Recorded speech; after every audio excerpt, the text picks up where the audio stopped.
I came home early and found out my wife was pregnant. The baby wasn't mine. It was my brother's. But the worst part? When I told my parents, they asked me to forgive him.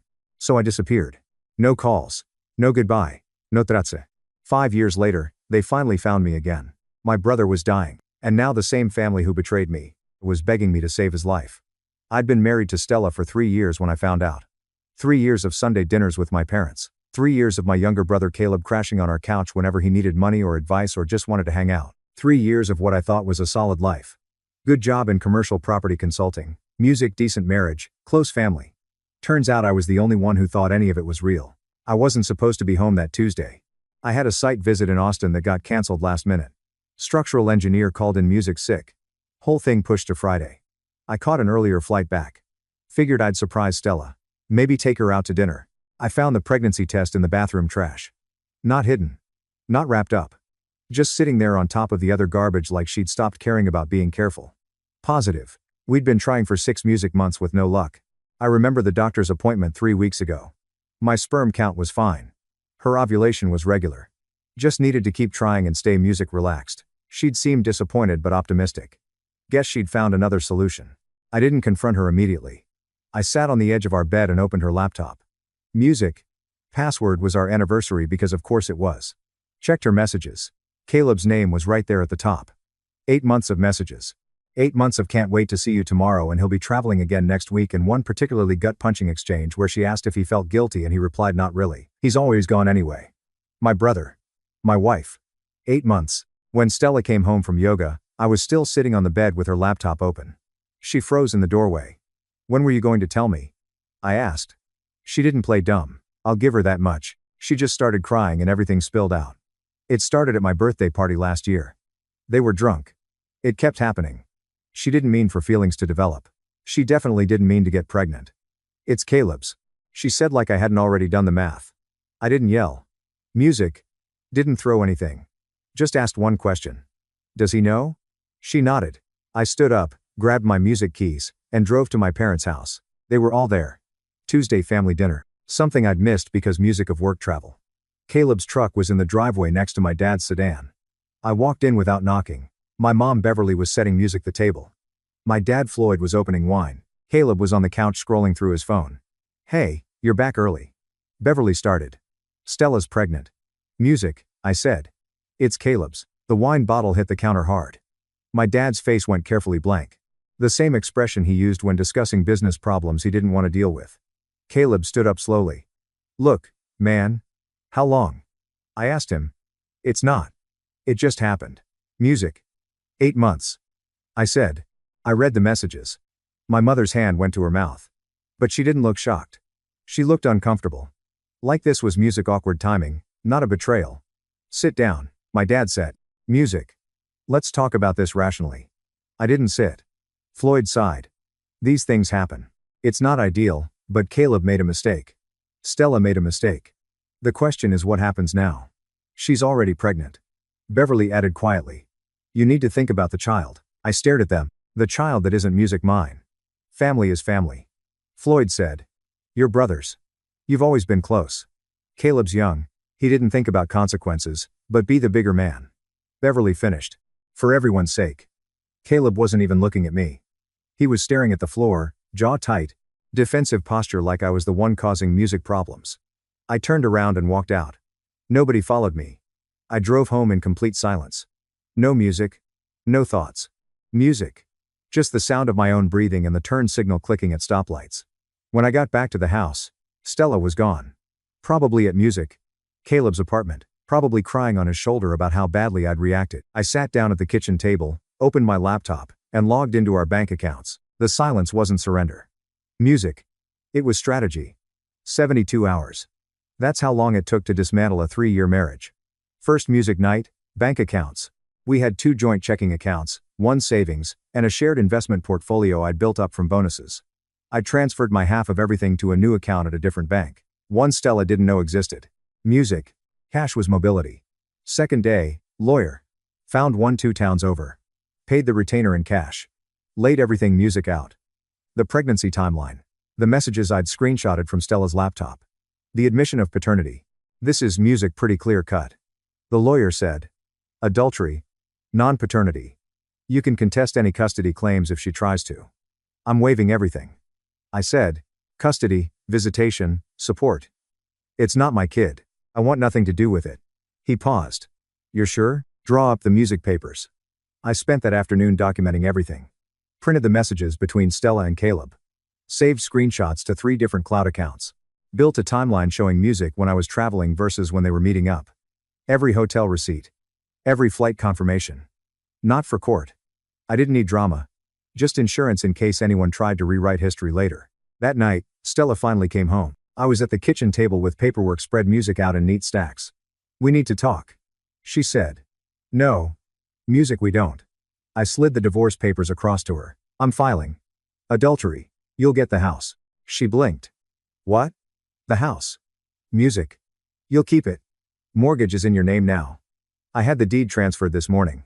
You're welcome to it. You can't just I already did. You wanted Caleb. You got him. The house is yours.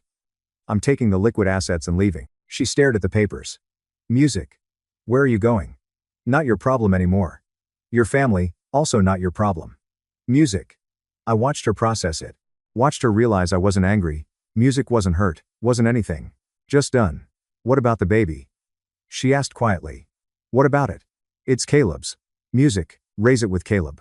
I'm sure my parents will be thrilled to have a grandkid even if it came from their son screwing their other son's wife. She flinched. Good. Third day, I sold my car. Bought a different one. Canceled my phone plan. Got a new number. Changed my direct deposit information at work to the new bank account. I kept thinking about moments I'd missed. Caleb offering to help Stella move furniture when I was traveling. Stella suggesting we invite him to dinner since he's alone. That weekend last summer when I'd gone fishing with Floyd and come home to find them watching a movie together on the couch. All of it so obvious in hindsight. All of it so carefully ignored in the moment. I wasn't heartbroken. Music. That would have required me to still believe in what we'd had. I just felt clear. Like someone. Music had wiped fog off glass and I could finally see the shape of things. My phone rang. Beverly. I sent it to voicemail. She called again. Then Floyd. Then Caleb. I blocked all 3 numbers. That night, I packed a single suitcase. Clothes, laptop, documents, music. Everything else could stay or burn. I didn't care. I left a note on the kitchen counter. You wanted him. You got him. Good luck. I loaded the suitcase into my new car. Music? A used sedan. Nothing flashy. Paid in cash. Started the engine. Backed out of the driveway for the last time. No forwarding address. No explanation to work beyond family emergency. Taking indefinite leave.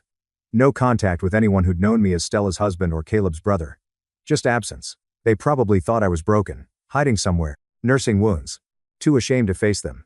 They had no idea what I was building. 5 years. Music passed before I heard my mother's voice again. I wasn't the same person who'd left. I moved to Tennessee. Small city. Decent business environment. Far enough from home that I'd never accidentally run into anyone. Started going by my middle name professionally. Owen. My first name stayed on legal documents, but everyone I worked with knew me as Owen. Clean slate. The consultancy, Music, came 6 months after I landed. Small firm called Apex Land Solutions. 3 employees. Music. Drowning in bad contracts and worse management. Owner was retiring. Couldn't find a buyer. About to liquidate. I offered him 60 cents on the dollar. He took it. Spent the first year cleaning house. Renegotiated vendor contracts. Dropped Music unprofitable clients. Restructured the service model from general consulting to distressed property acquisition. We specialized in Music one thing.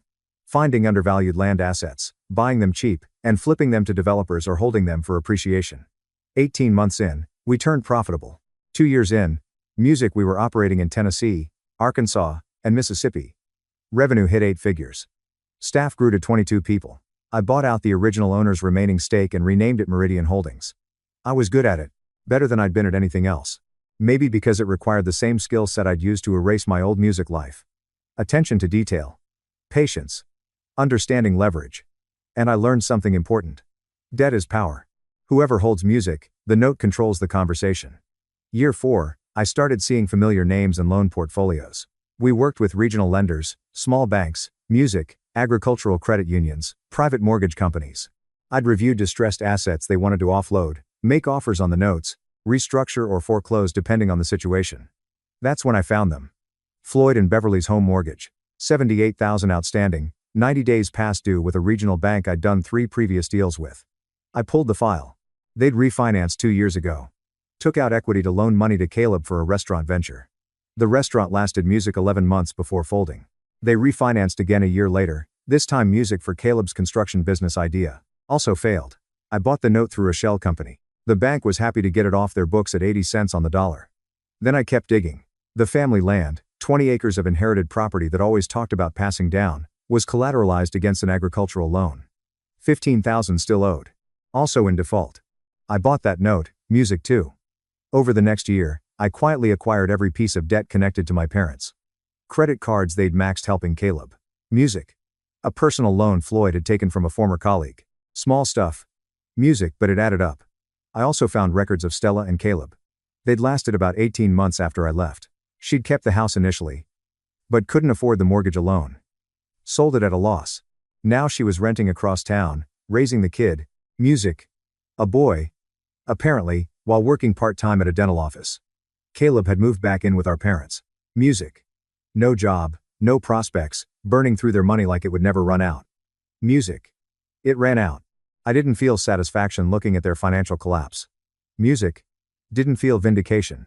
Just recognition. This was what happened when people made choices Music without thinking about consequences. They'd chosen Caleb over accountability. Caleb had chosen immediate gratification over everything. Stella had chosen betrayal over loyalty. And now the bill Music was due.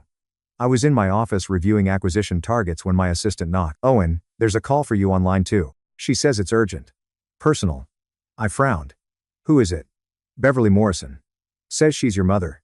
I stared at the blinking light on my phone. 5 years. Not a word. Not a Music text, not an email. And now she was calling. I picked up the receiver. "Hello, Beverly." There was a sharp intake of breath on the other end. Then her voice, older and strained. "How did you changed your number." "How did I?" "You called my Music office. What do you want?" Silence. Then, "It's Caleb. He's dying. Kidney and liver failure." Beverly continued when I didn't respond. "He's been sick for months. We didn't know how bad until last week. He needs a transplant. Both organs. The doctors say without a donor." "Why are you calling me?" "Because you're his brother. Your family. We tested." "Music. Your father and I both tested. But we're not matches.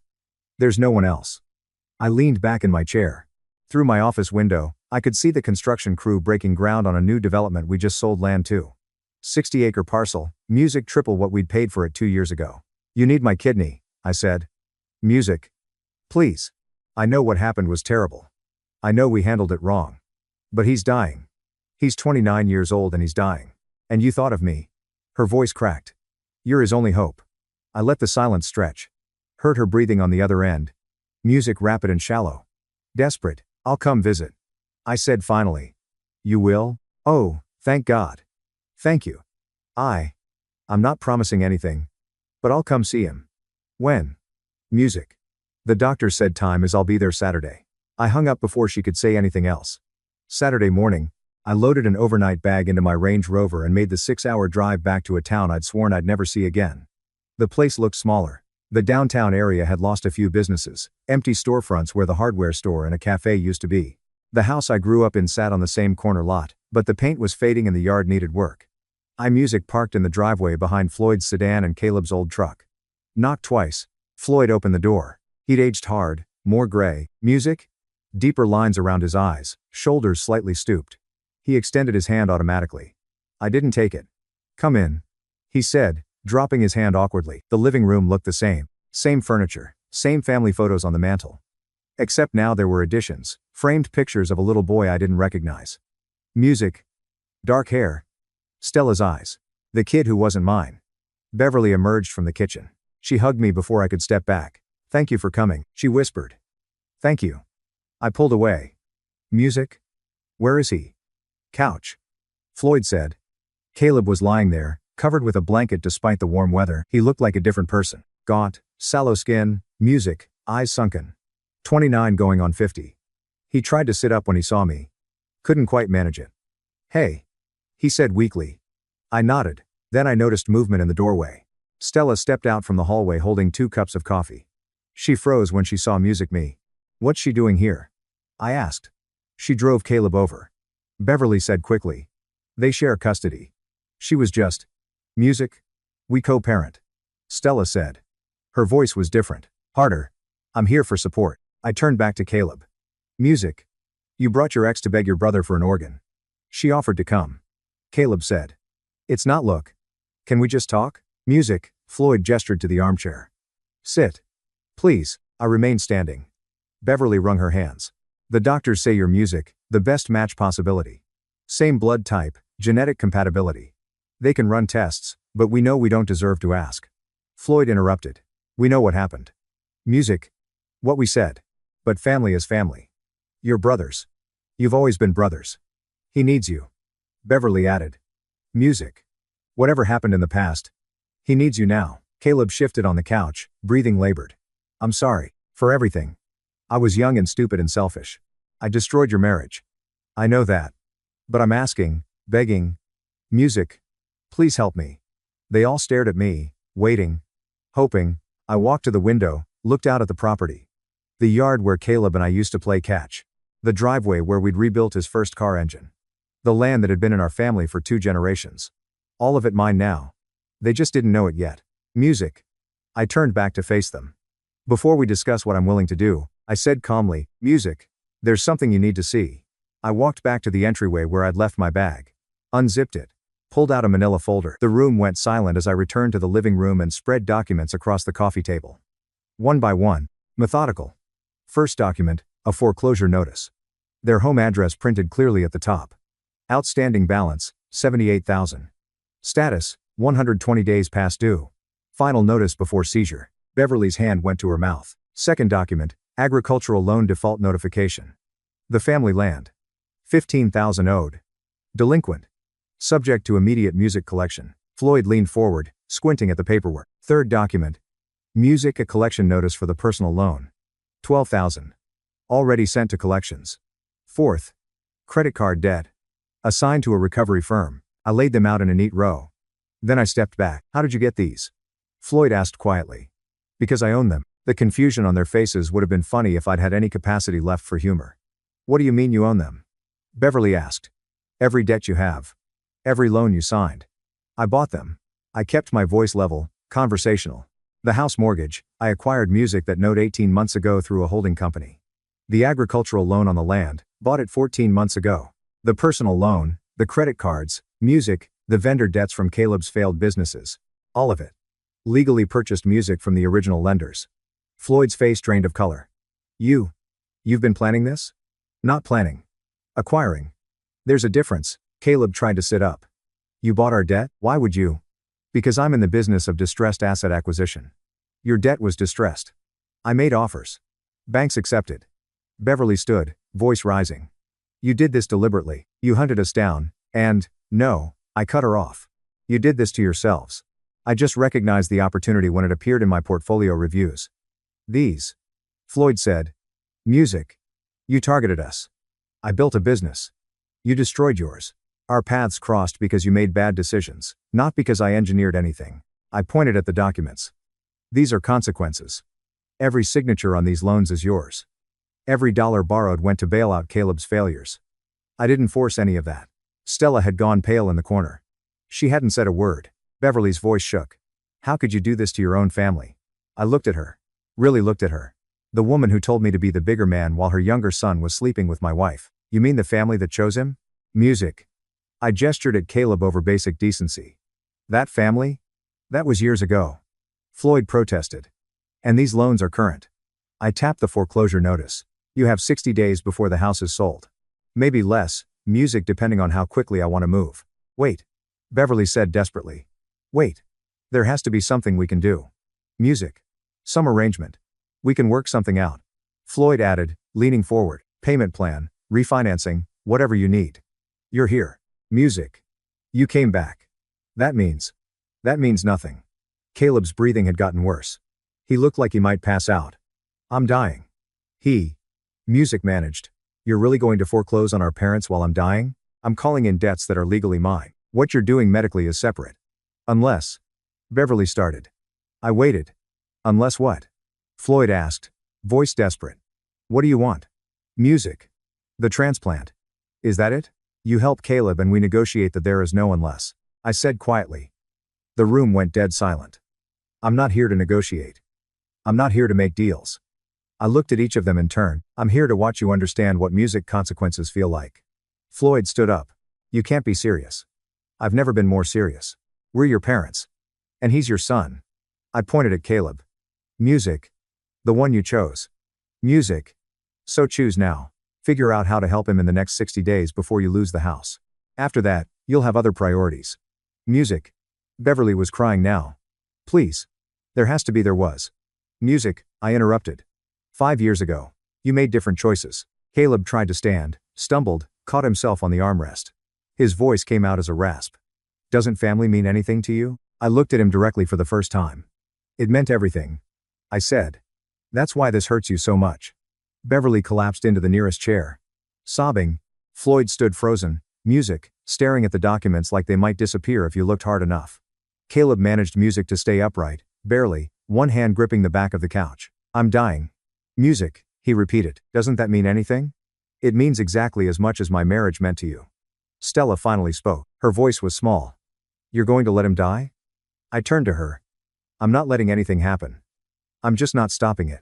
He's your brother, music. He stopped being my brother the first time he slept with my wife. She flinched. I looked back at my music parents. You all made choices. Caleb chose betrayal. You two chose to protect him instead of holding him accountable. Stella chose to destroy our marriage. I picked up my bag. Music, I chose to leave. To rebuild. To succeed. We raised you. Floyd said, voice breaking. Music. We gave you everything. Paid for your college, supported you. And you taught me the most valuable lesson. I met his eyes. Blood doesn't mean loyalty. I pulled out the final documents. Formal foreclosure timeline. Asset seizure schedule. Music. Property auction notification. I set them on top of the others. You have 60 days before the house is sold. I'd suggest you start packing. Beverly looked up, mascara streaking her face. Please, there has to be something we can offer. Anything. There was. 5 years ago when I came to you broken and you told me to get over it. You chose then. I'm choosing now. Floyd stepped toward me. You're really going to destroy us? Your own parents? I'm enforcing contracts you signed. If that destroys music it's because you built your life on borrowed money and bad decisions. Caleb's legs gave out. He sank back onto the couch, breathing shallow. I'm sorry. He whispered. I'm really sorry. I looked at him. My little brother. The kid I'd taught to ride a bike. The best man at my wedding. I know you are. Music, I said. And I forgive you. His head jerked up, hope flashing across his face. I forgive you. Music, I continued, by moving on. You should do the same. Whatever time you have left, the hope died. I walked toward the door. Wait. Stella stepped music into my path. What about the child? Your nephew? He's 4 years old. He doesn't deserve to grow up watching his family fall apart because you wanted revenge. I stopped. Looked at her. Not my nephew. I said quietly. Not my problem. Never was. I stepped around her, opened the door. Beverly's voice followed me. You'll regret this. Music. Someday you'll regret what you did here. I paused in the doorway, looked back one last time. No. I said, I won't. I walked to my car, loaded my bag, and drove away. In my rearview mirror, I saw Floyd standing on the porch, watching me leave. Just like he'd watched me leave 5 years ago. This time, I wasn't coming back. 6 months later, Caleb died on a Tuesday. Music. Organ failure, no donor match. Beverly left a voicemail I didn't listen to until 3 days after the funeral. The house sold at auction. My company bought it through a subsidiary, flipped, music it to a young family for a modest profit. Floyd and Beverly moved into a rental apartment across town. Stella's still raising the kid alone. Caleb's name is on the birth certificate.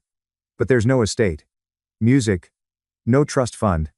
No financial legacy. Just child support arrears that'll never be collected. Music sold the family land to a developer. 20 acres became a subdivision. Decent return on investment. My business is music thriving. We just opened a 4th office in Alabama. Revenue's on track to hit music 9 figures this year. I'm engaged. Her name's Diana. She's a civil engineer I met at a property development conference. She knows about my past, the broad strokes, anyway. She doesn't judge. Doesn't pity. Music. Just accepts that I'm someone who walked away from one life and built another. People ask sometimes if I feel guilty. I don't. Guilt requires believing you did something wrong. Music. I enforced consequences for people who spent years avoiding them. I chose myself when everyone else chose Caleb. I walked away from people who proved they didn't value me. That's not revenge. That's justice. And I got my life back. Thank you so much for watching until the end. If you really like our videos, please don't forget to like, share, and subscribe. Have a great day.